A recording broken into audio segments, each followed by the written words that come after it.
Join us for an inspiring conversation with multi-author Debra Parmley, who has mastered the art of storytelling while embracing the freedom of full-time RV living.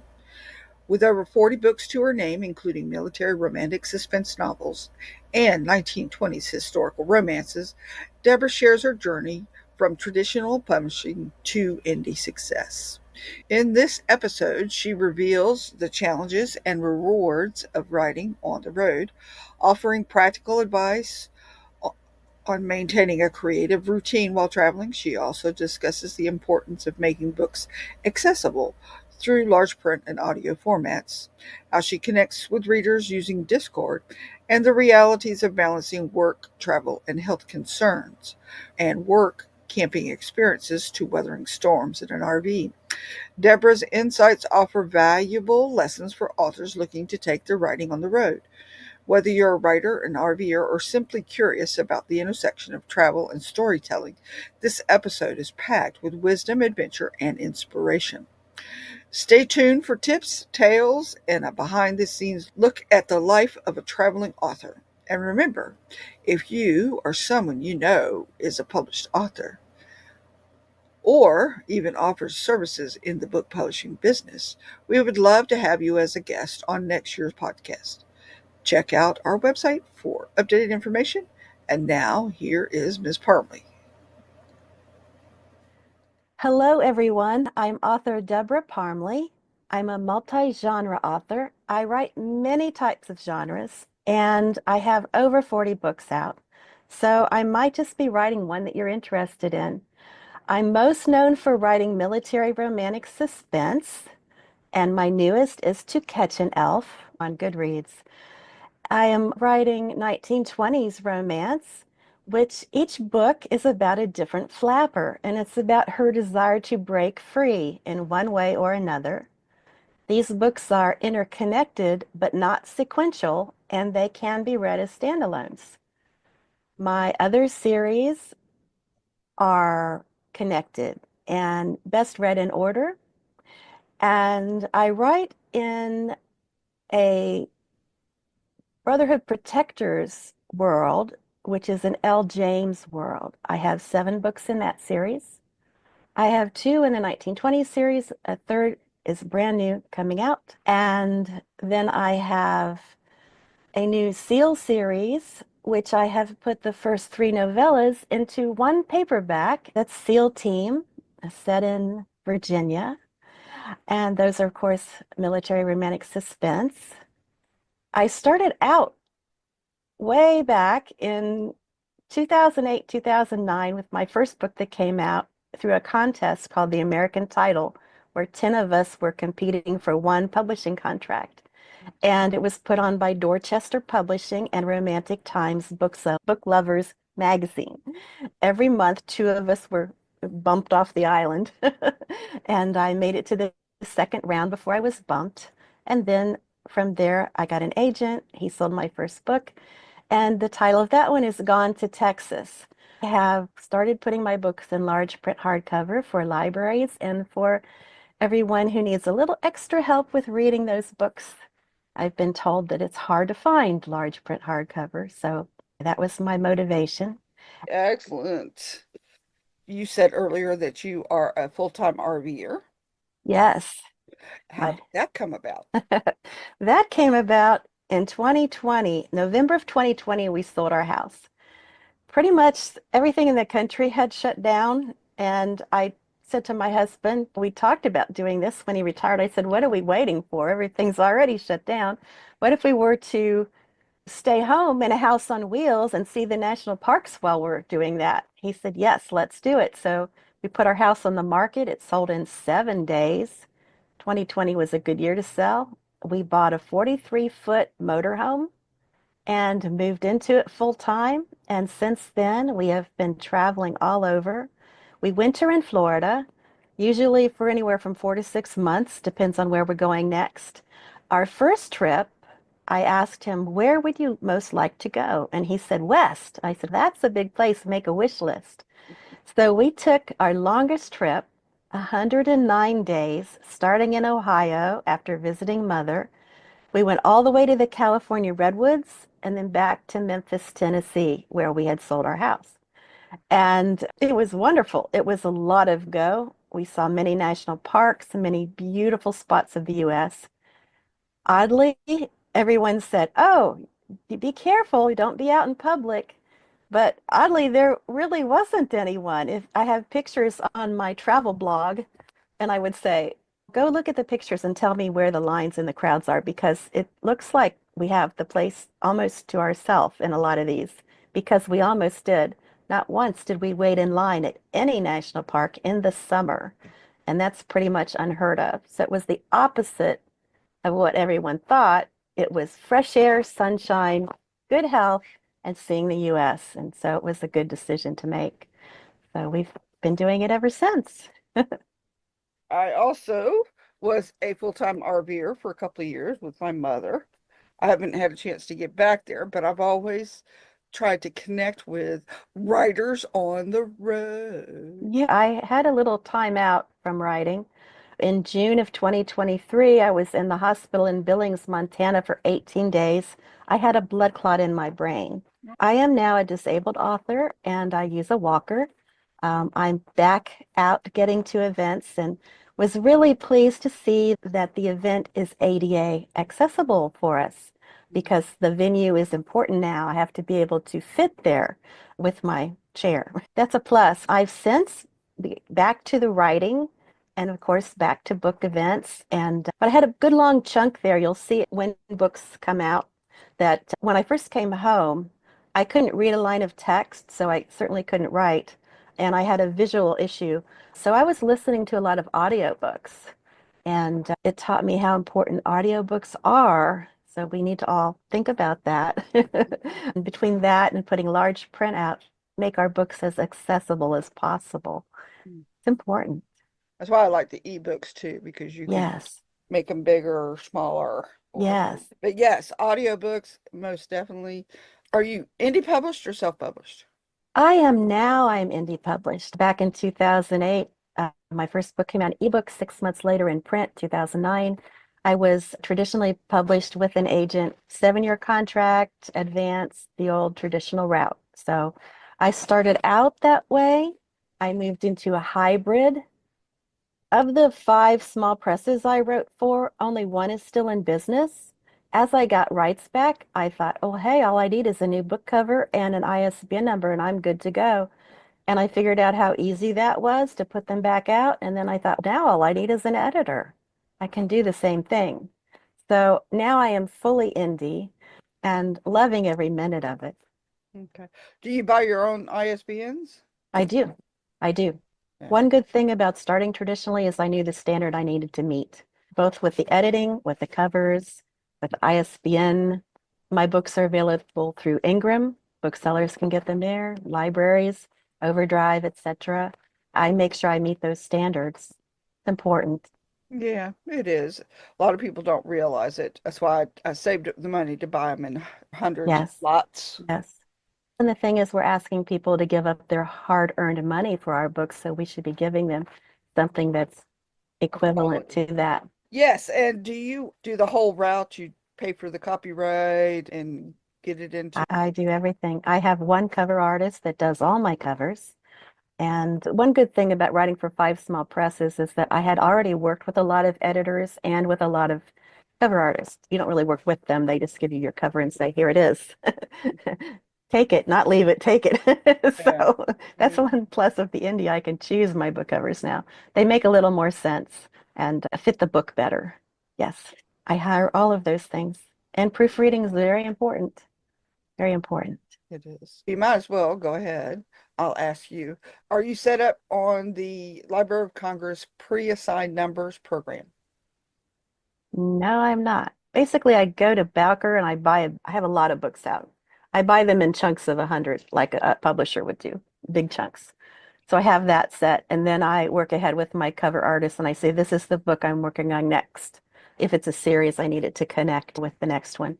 And then I line everything up, and that's as far as I go. I don't have any additional things like that I do. Okay, just FYI, depending on if you are set to publish your book, in another month, say February, you go in and say, I want a Library of Congress number pre-assigned. You just upload your ebook and they pre-assign you a number. Then you can add the Library of Congress number to your copyright page.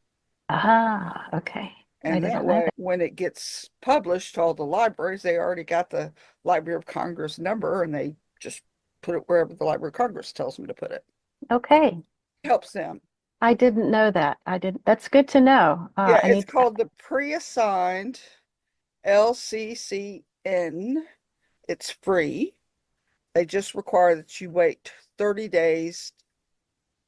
So if you're publishing, getting ready to do your pre-assigned number on December 15th, you can't publish until January 15th. okay, till the number has been assigned to it. So yeah, Yeah. so it gives them time. Okay. They're usually pretty quick. It usually takes them about, I don't know, a week to email you the number because everything's done online. You don't have to pay for anything for that. When you go to the copyright office, when you're ready to, I usually wait until I actually get the book published and then I apply for the copyright. I have all the ISBNs lined up and I have all the covers and everything.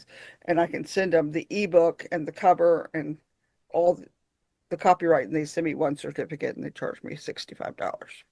Mhm. And the Library of Congress numbers there and all that fun stuff. I wonder what one does when you have a lot of backlist books. I do that and Um, haven't done that. yeah, it's Yeah, too late. that's what I was thinking. It's a little late for quite a few books. Yeah, But from now on and in the future, it's cool to see your books in the Library of Congress.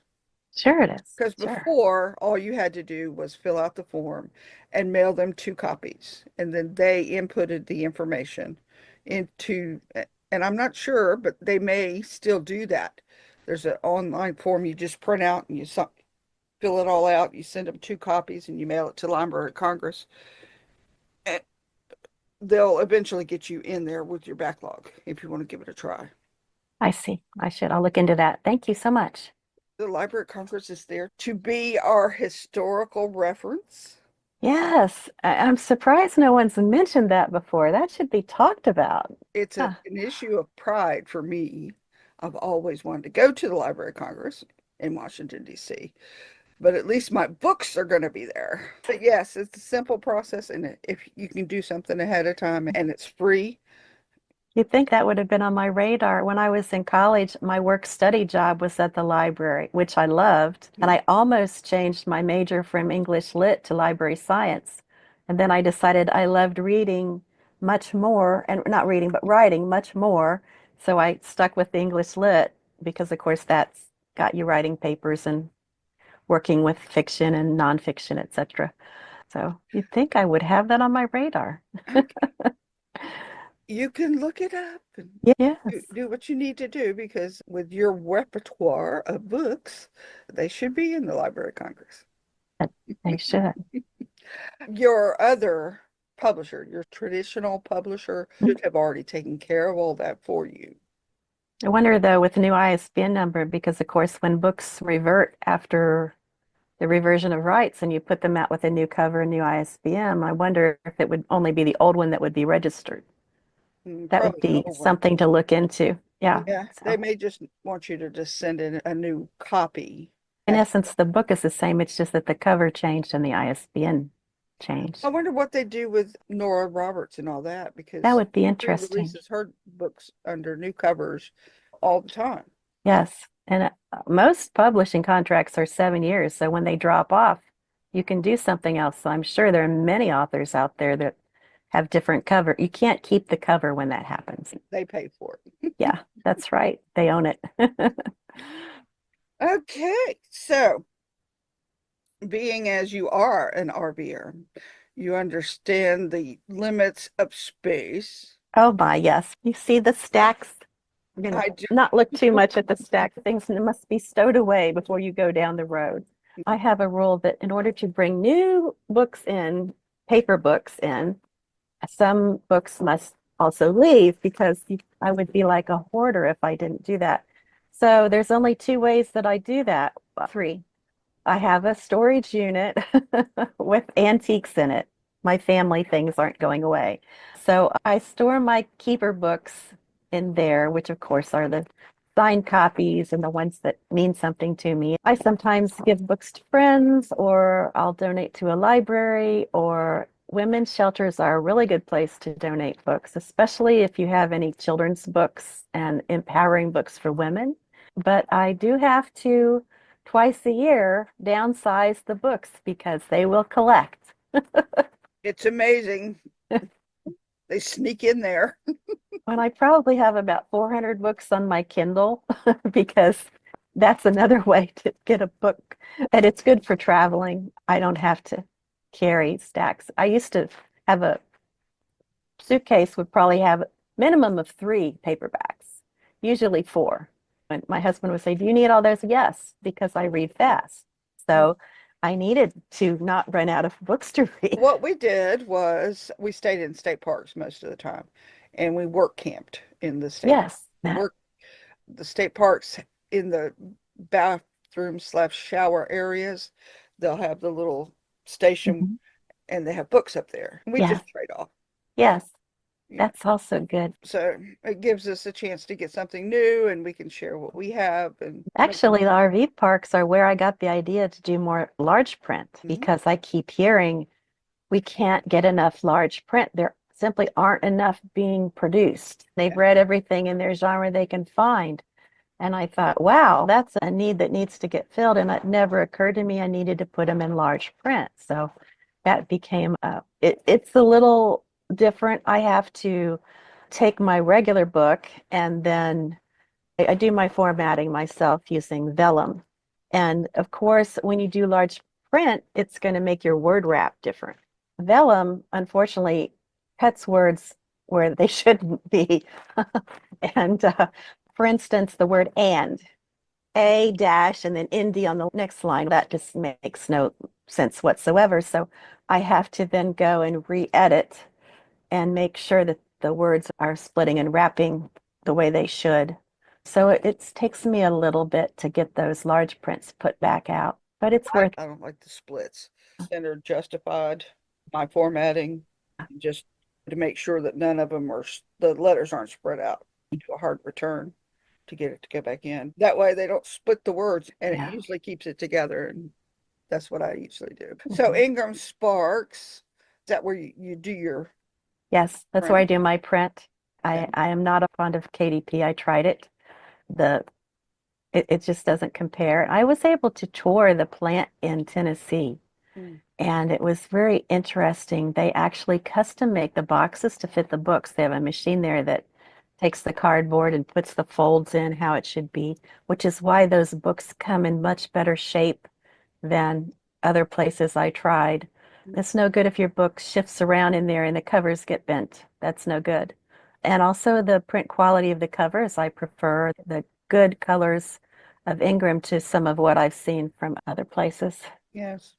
The digital printing and the ink and the color schemes, the Yes, program is not as good yes. as, There's a reason why all the big publishers use them. They're good at what they do. So, well, they have to be. yeah.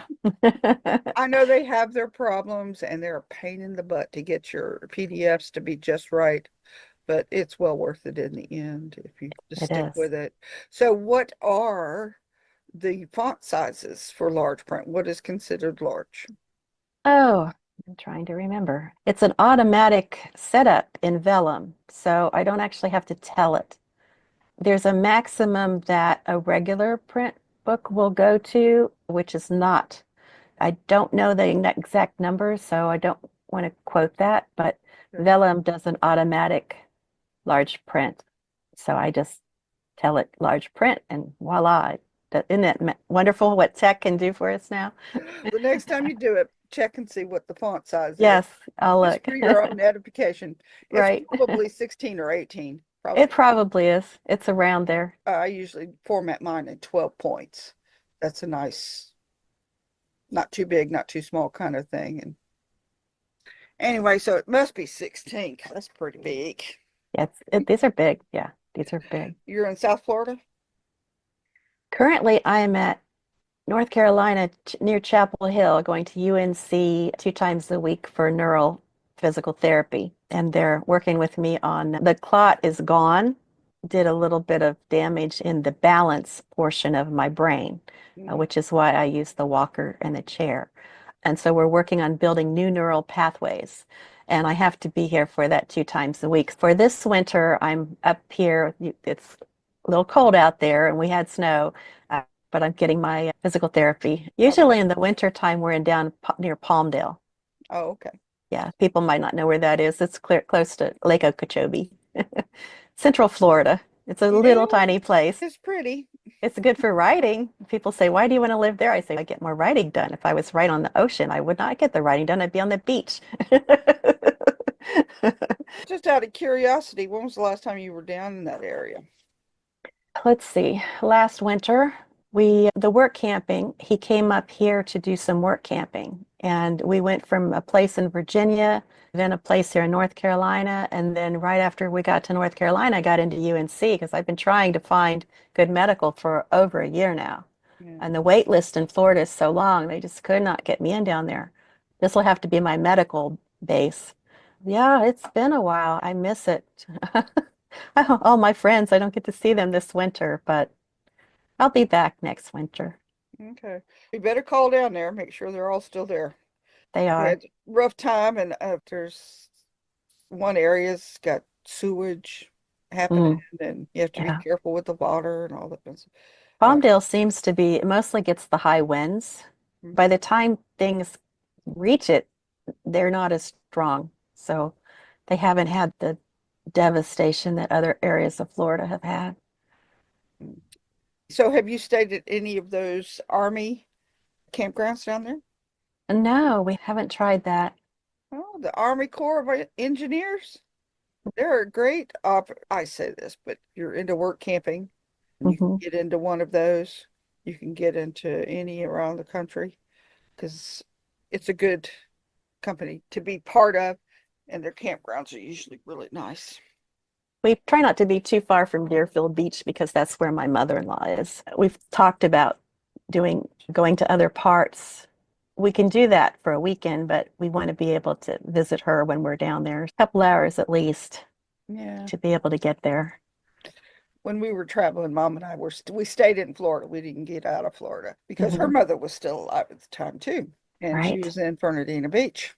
Mm. We had to pretty much we went all the way to the West Coast, Pensacola, and stayed at those state parks, but we would be able to get home within 6 hours anywhere we went. So we stayed within 6 hours. We've moved around some. We've stayed in Jacksonville and Tampa and Orlando and some of the larger areas. We've stayed in RV parks there, but we've made our way around a little bit. But when we go down there in the winter, we're down there for a long stretch, so we're not really moving around. So it's usually on the way there or on the way back up somewhere else that we stay somewhere else and see the area a little bit. But you got to get out and explore something new. Oh, yes. We were out, we did the work camping. We lived on Hatteras Island, which is a sandbar actually, not an island, for an entire season of the summer, which I believe was started around April and we were done by September, maybe early October. And the first month we were there was a nor'easter that came through. Asked one of the locals, I said, "What do we do if we need to evacuate, if they need to get us off the island?" She said, "Oh, honey, there's no evacuating off this island. There's no boat coming here. There's no helicopter coming here. You batten down the hatches and you ride it out. There's only one road on and off. And the sand comes over the road when there's a nor'easter. So it's shut down. Mhm. So you truly do batten down the hatches and ride it out." So we Spend did a lot that. of time in the bathroom, right? It was windy.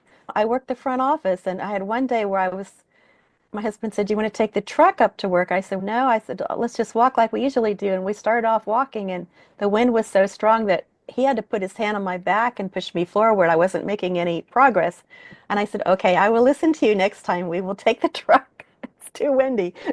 And we've done gate guard work in Texas. Oh, I heard About about that. if you went straight, it's about 10 hours to the border from where we were. We were in the middle of nowhere. Cell phones didn't work right, and there was a 30-minute drive to buy anything, gas, milk, anything, 30-minute drive. So we were definitely out in the middle of nowhere there with the coyotes and the road runners, and that was an experience.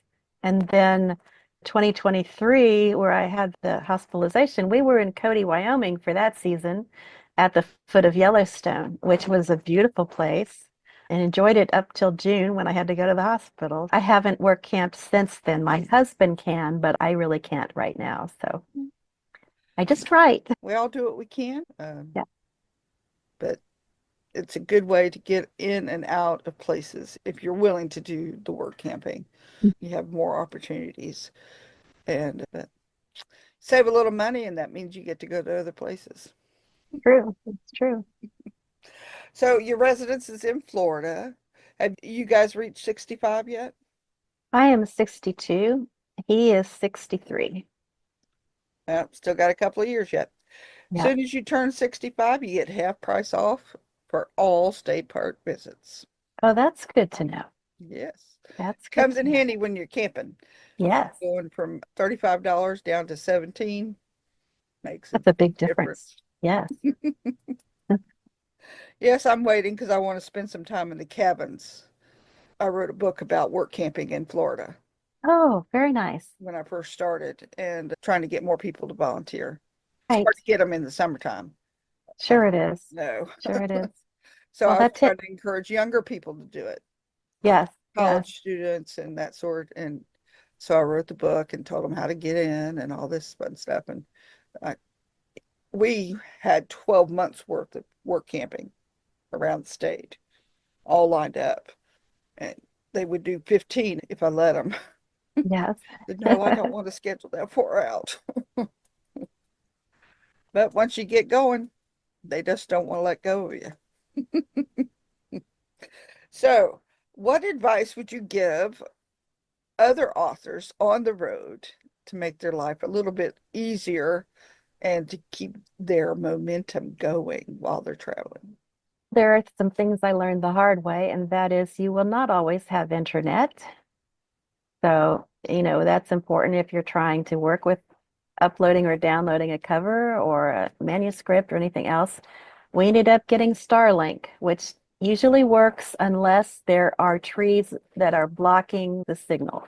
So you might have to sit it out in your yard, depending on where the tree is. Mhm. But that works pretty well. It's worth the investment. Then the other thing is, and I learned this the hard way because when I was first home from the hospital, I couldn't read a line of text, so I couldn't write. I hadn't thought about dictation.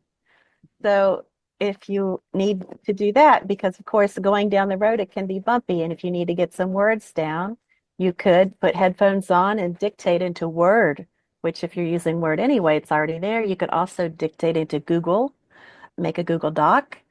And so those are very practical ways you can get your words down without the excuses of, oh, I can't do it. It's too bumpy, or oh, I can't do it for whatever reason. Just talk it in. You've got the story up here, and it does work. There's a little bit of editing to do afterward, but you, in the meantime, didn't lose the thing you didn't write down. It's like a dream. If you wake up and you don't write that down, you forget. Or if you remember it, it won't be quite the same as it initially was. I know So, I have the same uh, problem in the shower. All my good ideas happen in the shower. I don't have any place to write it down, or I can't holler and say, "Hey, I need a dictaphone." I have a theory about that. I think it's the moving water because if I sit near a fountain or if I'm near the ocean, I also get ideas. I hear that water. Something about the sound of the water Well, we are gets my water. brain to write. Yeah, we are water. We were born in water. And it's just something about sitting in a shower with the shower beating on you. All your brain cells just said, okay, I'm gonna relax and be creative right now. And do you recommend this life for people? I do. People say, "Oh, you're living the dream." And I say, "Yes, I am living the dream. I'm also living the reality of the dream." Because magical thinking, people say, "Oh, when I," and that you can substitute anything for this, live in an RV full time, when I'm on the road and writing and all this, same as when I make the New York Times list, when I this, real life keeps happening. And that means you will get the flu, and that means things will happen. And real life happens. So yes, live the dream, but know that you'll bring that reality that you bring with it and find ways to adapt and adjust to that reality, like the Starlink or like the dictation, so that it doesn't stop you. Sometimes we just need to adapt and adjust a little bit. But it is a fantastic lifestyle, and I love every minute of it. A lot of people asked me when I came up to the hospital, they said, "Are you going to move into a land-based house?" And I said, "No, absolutely not. I don't have to use the walker in here. I can just hold the counter or the chair or whatever. I feel more normal in my house than I do anywhere else. And I love my motorhome. I have it set up the way I want it. I have no desire to buy a land-based house. I'm still young enough to do this, so I'm going to keep doing it. Yes, if you like to travel, if you have a sense of adventure, it is a wonderful lifestyle for someone that has that urge to go and see and do. Yes, definitely. What is the one thing that you don't like about the life? Other than the internet problems, of course.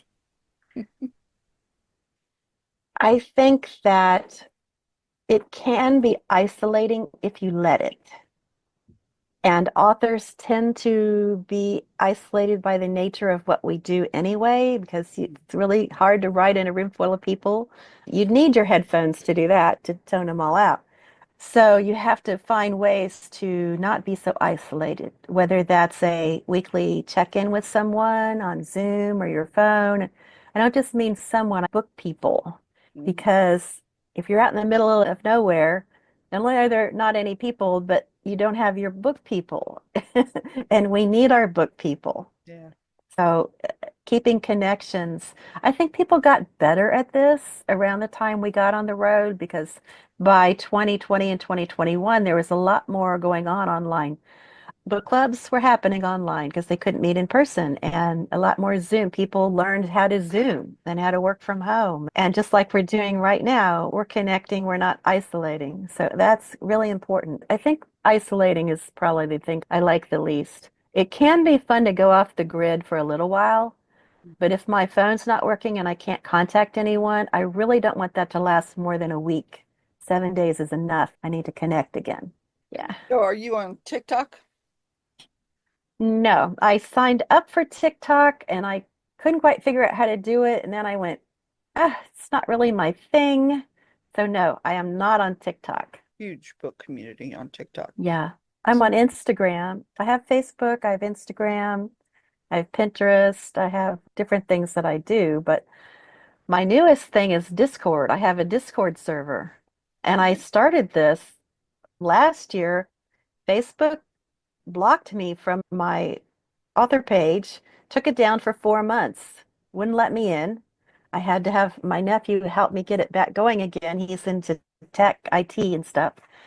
But for 4 months, I was cut off from my readers. I have a reader group on there. And so when I got it back, finally, I said, okay, this can't happen again. And unless I do something, it will, because if you don't make changes, you get the same thing again. So I decided I'd set up a Discord server. So I'm in charge and I actually like it better. It's safer, it's more private. I can invite my readers to it. There's no general public coming in there. So there's no spammers, there's no creepy guys. I don't have to block people because they don't get the invitation in the first place if they're creepy people. So it's a nice relaxing place to be to talk about books and share my book things with my readers that want to follow and keep up with me. So I'm really liking it, but it's brand new. I just got it going in December. So my readers are still finding their way in and I'm trying to teach them how to use it. I really think we're going to see more authors on Discord. There are a few starting to do it, and I think it's going to be a thing in the future. Discord is up I and started a coming. Discord too. My granddaughter made me start one with her several Oh, years, good. I think 2 or 3 years ago, but she lost interest. So I Okay. just this past 4 weeks started it back up. Very good. I also started a Substack that has a newsletter function on it and a podcast function on it and notes, just three things. So I'm trying to build up on that too. My plan going forward is to continue to use the things that are out there and use them also as a place to say, oh, hey, go to my Discord. Because other things in Discord aren't going to be out there on social media in the public. I'll talk about books I'm working on. I might share excerpts of books that aren't even edited yet, the little chapters. This is my new thing. I'm not floating that out there in social media. Or if a book cover, we're working on a book cover. Here's the starting picture. Here's what we're ending up with. Just interesting things that my readers might be interested in that don't need to be out there for everyone. It's more like a VIP reader room for my readers. Oh, But I'll still be on the other things. I'll still be on the socials. one last question. I know I've kept you on here long enough, poor thing. That's all right.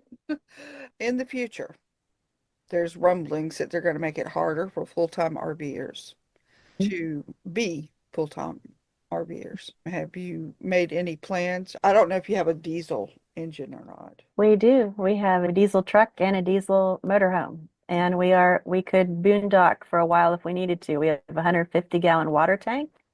We're able to do that. Also, our son has a 36-acre farm. So, worst case scenario, if we couldn't RV anywhere else, we could always RV on his farm. I'm not too sure about it. I've just heard rumblings about it because they're getting all upset. It says homeless people don't have a home. They don't really get the concept of being a full-time RVer. I think a lot of And people, what basically, they don't like it because they can't control you. exactly, they can't control you, they can't tax it. You have land, they can tax it. They can tell you what to do and not do with it. I'm not interested in owning land. I don't care to own land. Don't care. I do have a home and it's a nice home. And I have a residence. It's like I do have a state of residence. I do have one. And we do pay taxes at our state of residence, wherever that happens to be, whatever your RV situation is. But yes, they would like to tie us all down if they could. I believe a lot of people out there would, but a lot of us aren't going to let that happen. And there's so many of us that have. We're lucky because, like I say, our son has plenty of acreage. If we have to plop it down somewhere for a while, we can. But we can also pick up and go. Yes. That the thing about having the shutdowns, it made everybody in the country or in the world reassess where they're living, if that's where they really want to be. And then not too long after that, you notice people started moving from one state to another, families moving, whole families moving. And they had just done that census right before. I think that census is probably worthless now because of so much moving around that happened after. And I do think that there probably are people out there that would like us to be pinned down to a place, but for us, that's not going to happen. Not going to happen. That's not the American spirit, I hate No, to tell you. no. Thank you so much. Oh, thank you. It's been a And I pleasure look forward. chatting. Oh, are you a part of any writers groups or national organizations, being as you're on the road? I mean, Alliance of Independent Authors. I'm in that Allie? one. I'm in that one. I was in art. One of my first book came out. I was in RWA. I tend not to join things unless they're online these days because I don't really, local meetings can't really help me because I'm not there. Alrighty. Well, thank you so much for being a part of this show today. I hope you enjoyed it. And please tell all your friends, family, and other authors about Jolene's Books and Writers podcast. It is sponsored by southerndragonpublishing.com. And if you would like to be a guest, we would love to have you. So if you have anything to do with the book publishing world as an author or one of the service providers, please check the website, fill out the form, and we will get you scheduled to be on the podcast. See you next time.